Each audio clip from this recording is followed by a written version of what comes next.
I am Alex Hadrich, the Assistant Chief of Police for the City of Splendora Police Department. In 2018, post-Hurricane Harvey, the department realized that we needed a way to mitigate flood risks, provide disaster response, relief, overwatch, and Hurricane Harvey actually launched our UAS program.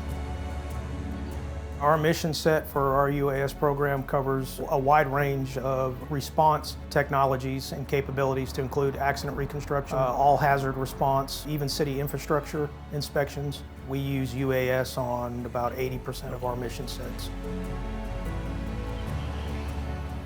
We've noticed that in our operational period of approximately 5 years that we were starting to reach the limits of our current UAS program, and DFR, Drone First Responder program, is the future of UAS aviation, specifically to public safety, and that's what led us to look into Paladin.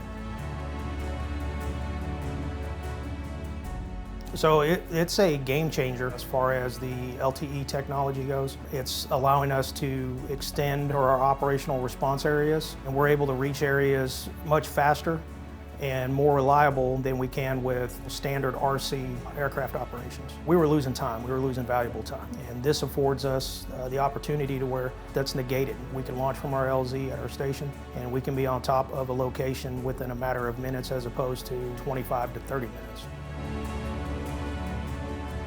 If you're on the fence, whether you're a newer program or an established UAS program, and you're still asking yourself, is DFR the way to go? The Drone First Responder program with LTE is the way to go.